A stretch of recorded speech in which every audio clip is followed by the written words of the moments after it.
Hello, everyone. We are going to begin our study of the medieval era of the church with a look at the Western church through the 8th century. Do you remember when Constantine made the decision to move his capital from Rome to Constantinople, from the west to the east? This decision made sense to him because the Senate was in the West.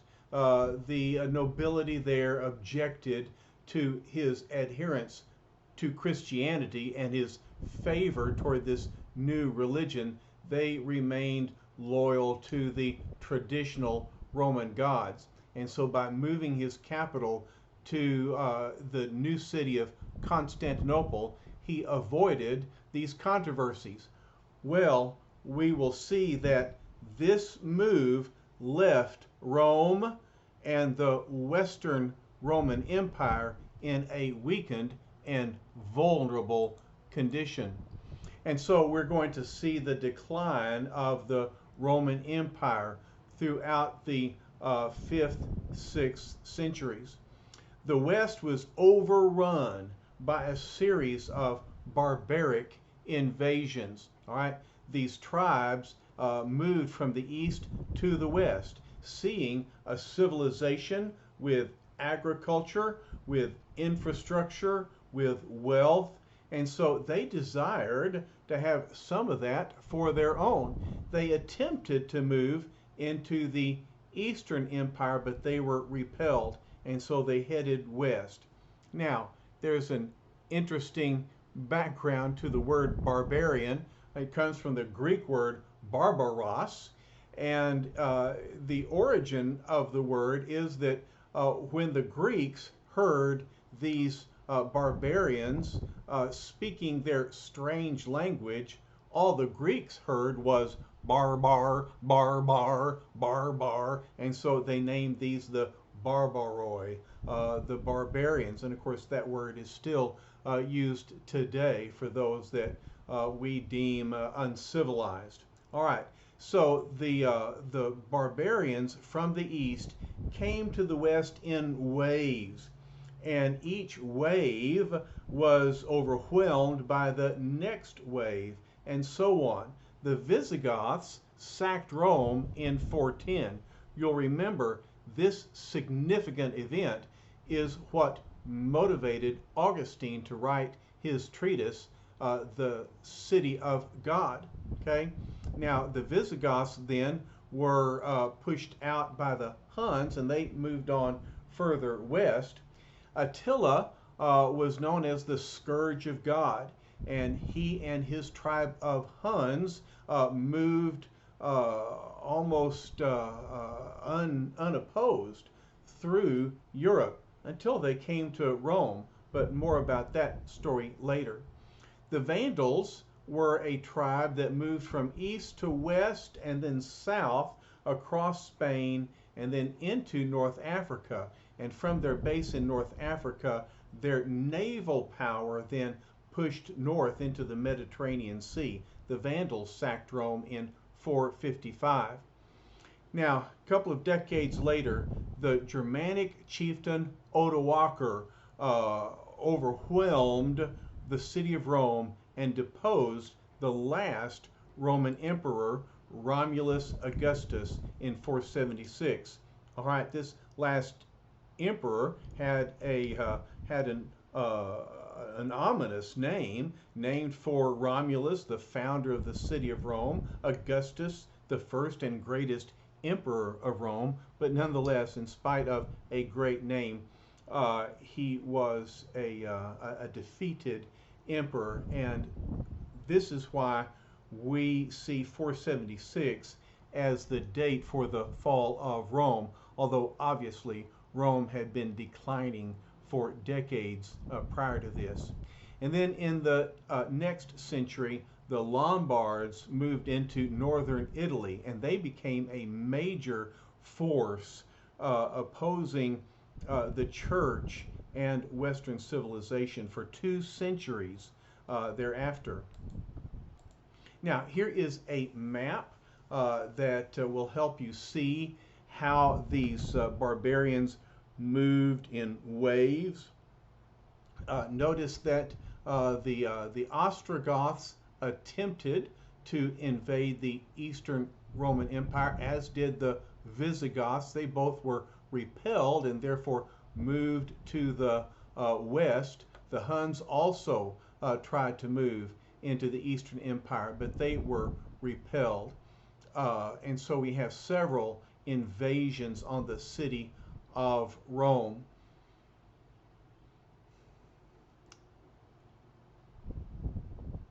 We'll talk more about the Vandals, but you'll notice that they were a particularly destructive tribe. That's why we have the word vandalized today, and we refer to those who destroy property as vandals. Notice in the north we have the tribe of the Franks moving into ancient Gaul, and it is from this tribe that the name France comes. And then we have two groups, the Angles and Saxons, that invade and settle in England, and so we have the term Anglo-Saxon to refer to those people. All right, so this map just gives you kind of an idea of how the different tribes moved in waves from east to west, overwhelming the Western Empire. Now, it's interesting that Arianism, which had not been an issue in the West, it was only an issue among the Eastern churches, but because Arian missionaries in the East evangelized the various Goth tribes, Ulfilas in particular invented the Gothic alphabet and translated the Bible. So marvelous mission work, unfortunately, poor theology. And so many of the invading barbarians were Arian, and they brought the Arian controversy into the West, where it had not been a trouble before. Now, some of these kings converted to Catholicism, either from paganism or from Arianism. And these included Clovis, the king of the Franks, Sigismund, the king of the Burgundians, and Recared, the king of the Visigoths, who settled in Spain. Now, some of these conversions came about because of marriages between the barbaric kings and a Catholic, a Christian queen. And I'm going to talk about the pagan Clovis, who married the Catholic Christian Queen Clotilda. Okay, when Clotilda gave birth to her first son, she had him baptized, but unfortunately, the child died thereafter. And then her second son was born and fell ill. But Clotilda prayed, he survived, and so Clovis allowed Clotilda to have the second son baptized. Now, when Clovis went into battle against the Allemans, he recognized Clotilda's God and prayed to him, saying, "Jesus Christ, you are said to give victory to those who call on thee." And he promised to convert and be baptized if he were victorious. Well, indeed, he was victorious, and so he converted and was baptized. He feared that there would be resistance from his generals and followers, but instead they were all willing to follow this immortal God. Clovis was like a new Constantine. He was baptized along with 3,000 of his followers.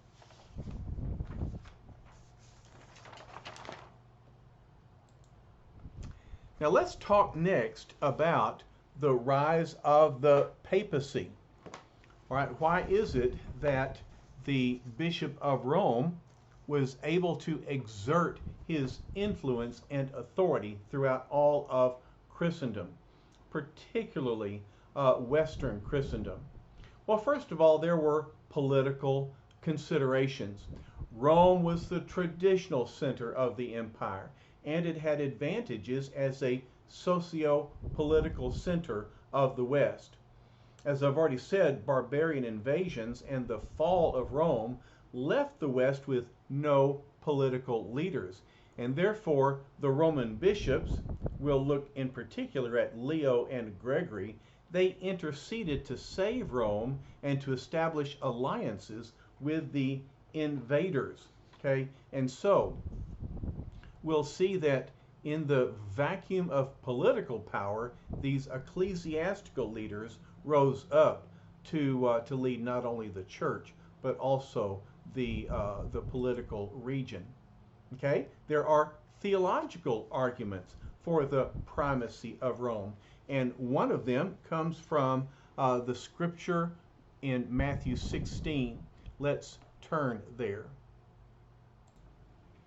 In this passage, Jesus has brought his disciples north to Caesarea Philippi. This city was located in a major center of a variety of religions throughout history. The Canaanites had worshipped here and had sacrificed animals, even humans, and had tossed them into a cave that was full of a spring water that would carry the sacrifice away. The Greeks came to this site and they established a temple to the demigod Pan, who was a god of agriculture. And so they called this cave the gates of Hades. All right? And then when the Romans took over this territory, Philip, who was the tetrarch of the region, he was the son of Herod the Great, he built the city and named it Caesarea after Caesar the emperor, and Philippi after himself. And he established the worship of the emperor at this place. And so it's been a center of worship for the Canaanites, for the Greeks, and the Romans. And it is here that Jesus brought his disciples and asked, "Who do you say that I am?" And it was Simon Peter who stood up and gave the great confession of faith on behalf of all the disciples. He said, "You are the Christ, the Son of the living God." And Jesus said to him, "Blessed are you, Simon Bar-Jonah, because flesh and blood did not reveal this to you, but my Father who is in heaven. I also say to you that you are Peter, and upon this rock I will build my church, and the gates of Hades will not overpower it. I will give you the keys of the kingdom of heaven, and whatever you bind on earth shall have been bound in heaven, and whatever you loose on earth shall have been loosed in heaven." So this became a very significant passage of scripture to the Catholic Church, and particularly to the Bishop of Rome, because you see, Simon Peter ended his ministry in Rome, the capital of the empire, and it was there that he became a leader of the church, and this was where he was martyred. And so this was a significant city in Peter's life. Peter was a significant figure in the Church of Rome. We see, especially in 1 Peter 5:13, the passage where Peter writes and says that he is writing from Babylon. Now, I don't believe he was in the Middle East. Babylon was a code word for the city of Rome, which was the enemy to God's people. So not only do we have Peter's word for it, but later Clement, the Bishop of Rome, claims that Peter lived and died there. So do Ignatius of Antioch on his way to Rome, and Irenaeus of Lyon, who kept bishop lists. And so it is fairly well attested among the early church fathers that Peter was a leader in Rome and that he died in Rome. Now, the legend is that Peter was crucified upside down on Vatican Hill. We've discussed this before as mostly legendary, although I certainly like to tell that story to my students, but without confirmation of the means of his death, we can be assured that Peter died in Rome.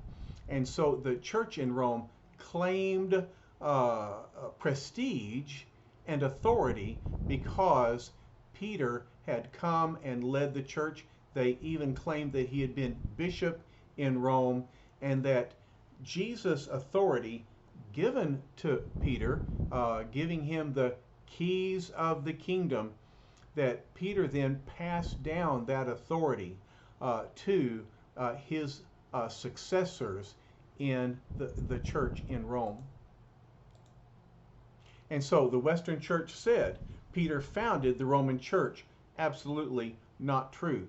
The church in Rome probably was founded by Jewish Christians who had been converted in Jerusalem at Pentecost and then had come back and founded the church in Rome.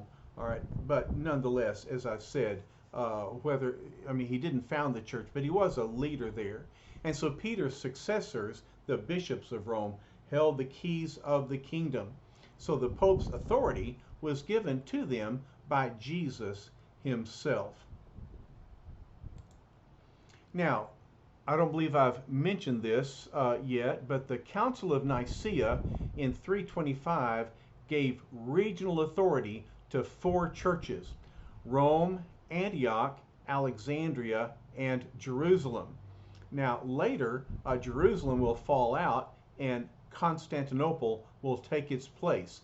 But nonetheless, Rome is the only regional authority in the West. And so Rome stands out among the churches in the West.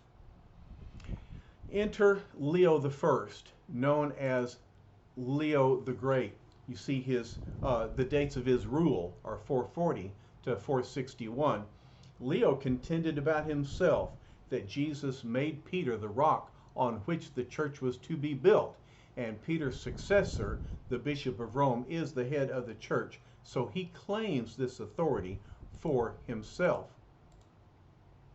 We've already talked about his intervention in the Council of Chalcedon in 451, when his letter, Leo's tome, was read, and he asserted that Jesus is fully human and fully divine. Certainly, he was very influential in the church, and certainly he made a major contribution to the church's understanding of Christology. Nonetheless, the church in the East refused to accept his authority over themselves. They still considered the 4 major bishoprics to be equal. Now, in 452, Leo rode out to meet Attila the Hun, the scourge of God. He is on his way to attack the city of Rome. Leo is the only figure with the authority to ride out and meet Attila the Hun and to negotiate with him. Now, the legend is told that when Attila saw Leo coming out of the city, he looked up and he saw in the sky Peter and Paul and the hosts of heaven ready to defend the city. And so Attila actually left Rome and did not enter it, did not attack it, and went on and moved elsewhere. This is a great story, and this is a bas relief that is in St. Peter's Basilica. It's beautiful, it's ornate, it is anachronistic.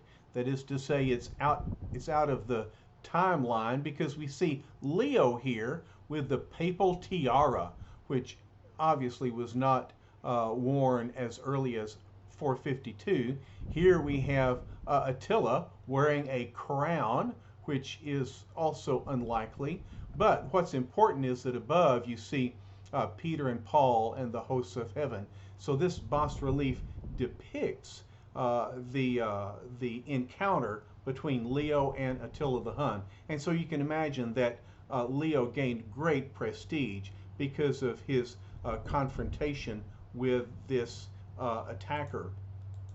Well, 3 years later, here come the Vandals. Again, they've settled in North Africa. It is their naval power who is attacking Rome, and Leo negotiated with them. But evidently, Peter and Paul did not show up this time because the Vandals went ahead and invaded the city and sacked it, but they did not burn it. So at least Leo was able to negotiate with them that they could plunder and loot the city, but because they did not burn it, at least the Roman citizens were able to rebuild. But in these incidents, Leo gained the authority in Rome to perform duties that civil authorities could not.